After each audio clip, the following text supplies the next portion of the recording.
Good afternoon, folks. Welcome back. Chris Bartagone, ZP002 here, back with a video that I have been talking about, or a situation that I've been talking about for a couple of months now. And that is the follow-up video on the Sig P365 X Macro.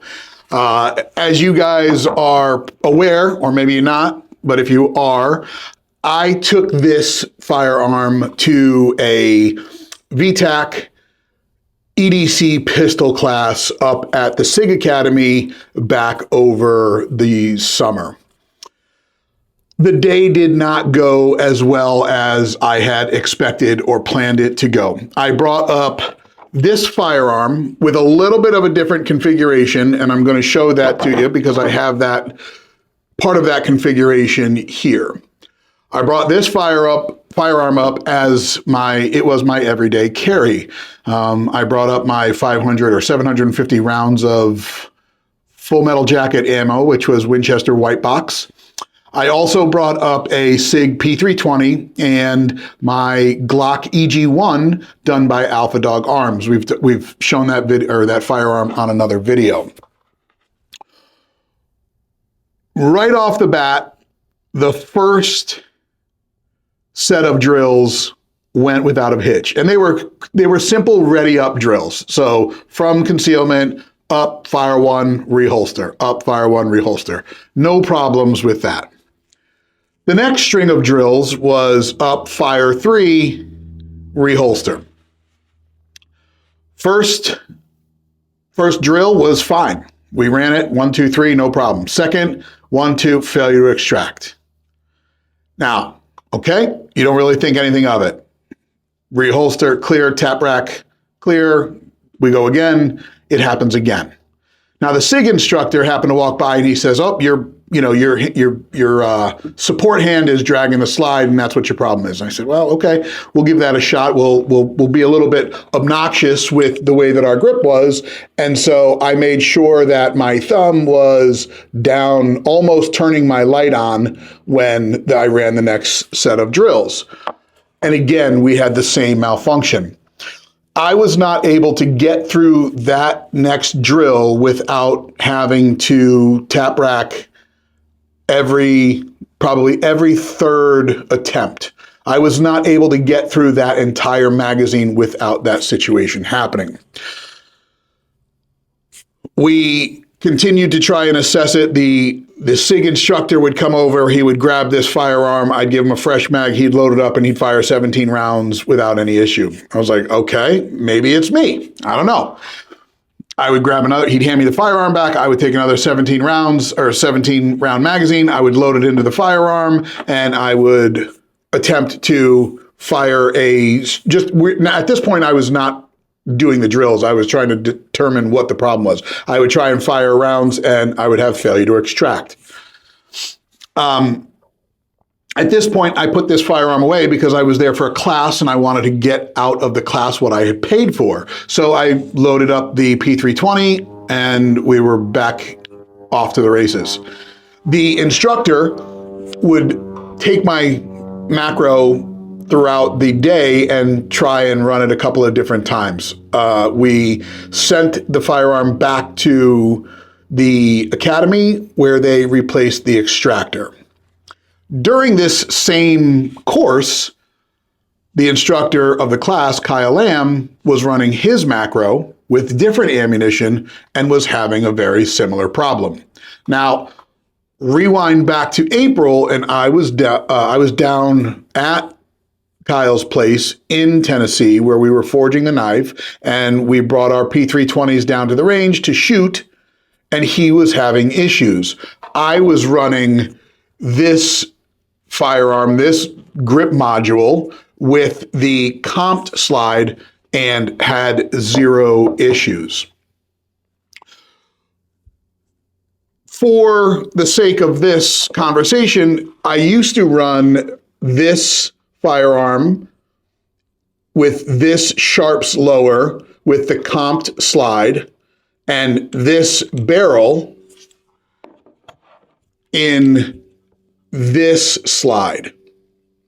This is the stock frame, stock barrel, stock slide, and I used to just have that gold barrel.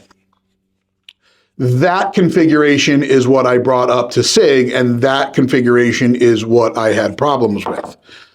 I had zero issues with this P320 with the comped slide and the original barrel that it came with. Now, people were quick to blame the ammunition. And I have worked in the ammunition space for a long time before this iteration of me. And I can tell you that the first thing that people do mostly is blame the ammunition. It just simply is not the case. I ran that ammunition the rest of the day through two additional firearms, one of them being SIG and one of them being a SIG that people love to shit on, which is the P320. It ran flawlessly all day. It ran flawlessly through the Glock EG1. So I have to take that out. But after that class, this firearm came out of the daily carry rotation, or the daily carry. It was the daily carry up until that point. I took that out and I went back to my 48. I knew that I was not going to carry this firearm until I had a chance to run it again to determine what the cause may be. Now, at this point, the SIG instructor had swapped out the extractor. They took Kyle's gun back to the academy. They swapped out the extractor and the spring, and it came back and it was operating without issues. Mine, they just replaced the extractor, still having the issue. At the end of the day, he tried replacing the barrel and it seemed to run without issues, sorry. So I started to narrow it down to potentially being the barrel. I spoke to Jamie Franks, the senior chief, and he talked about tolerances on this potential barrel, this gold tin here, whatever that may be.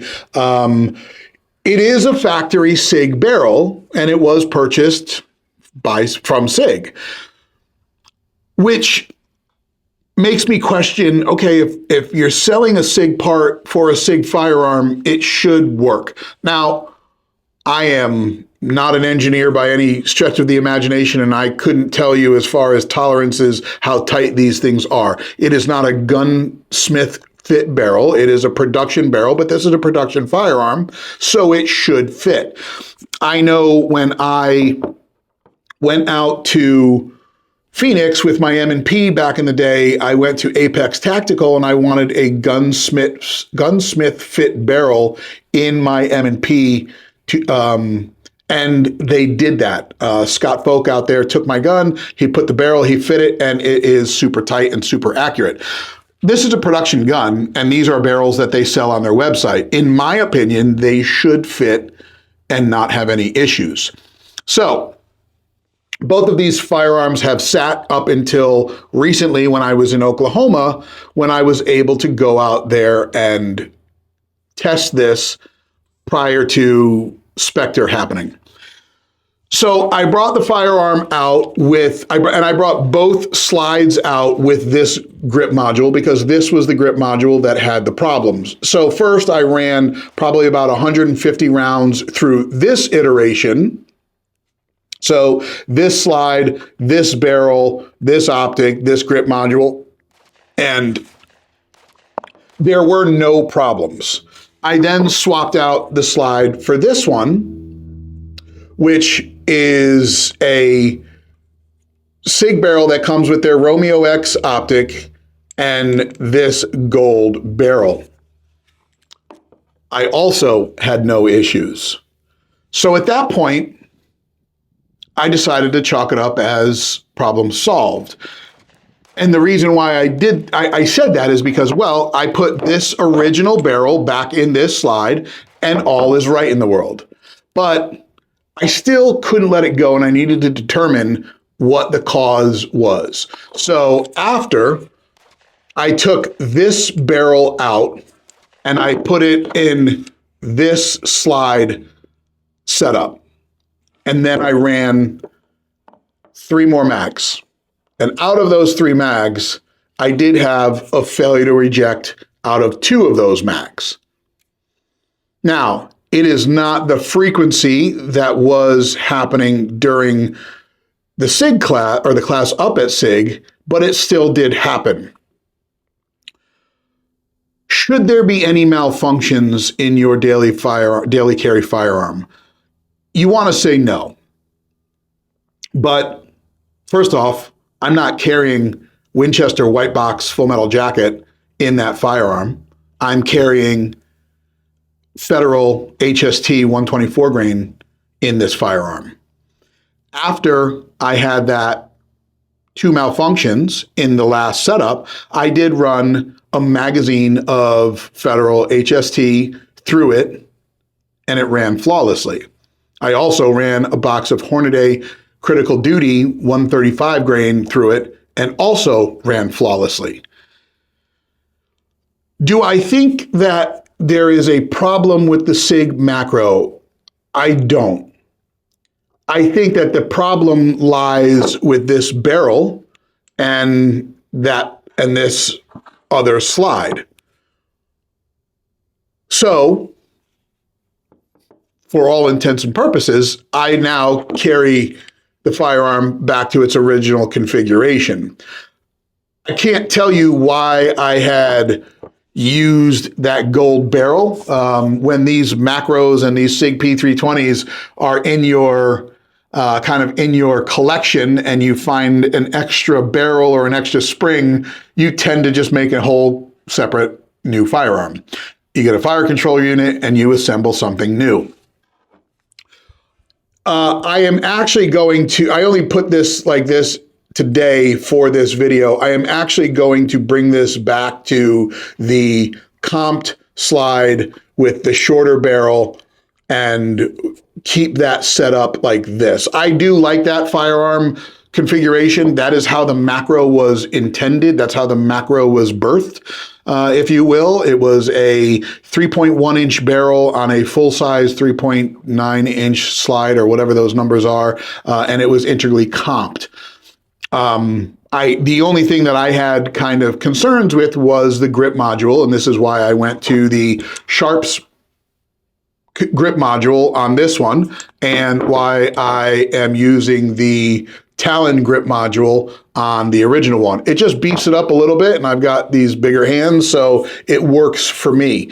When it comes down to the everyday carry pistol and the Sig Macro, it is a very, very good gun, in my opinion. It is the ultimate carry gun when you are in a state where you can carry 17 rounds and you're free to exercise your full Second Amendment right and not be stunted by state laws.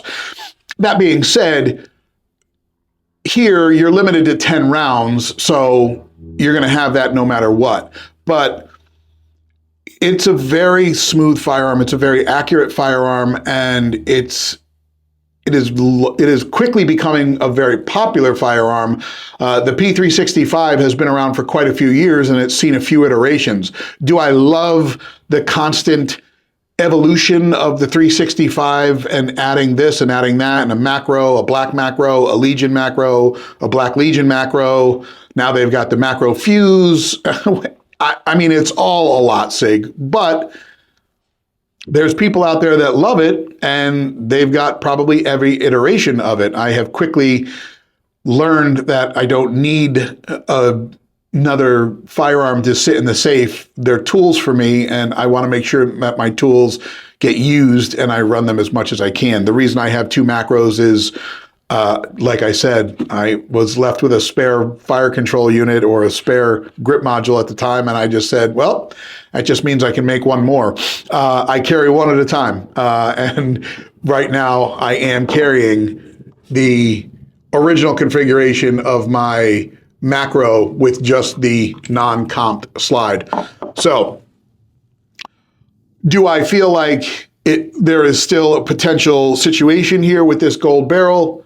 I do. And that's why I'm going to remove that and I'm going to put the initial short slide with the the short barrel with the integrally comped slide and have that as a secondary. But I'd love to hear some of your feedback. If you have shot the Sig Macro, what your thoughts on it, please do that in the comments below. But that's it, folks. Obviously, you can see through some of the videos that or some of the clips that I've shared here, the firearm ran flawlessly. We just had an issue during training, and that's when you want to find out. You don't want to find out that there's an issue with your firearm when you need it most. So make sure you're heading out there, picking up some training, whether it's a ZERT class or whether it's just another class in your area, but shake out your gear and do it on the range, and so you don't have to find out the hard way that there's a malfunction with your firearm. All right, guys, until next time, you stay safe out there. ZP002 out.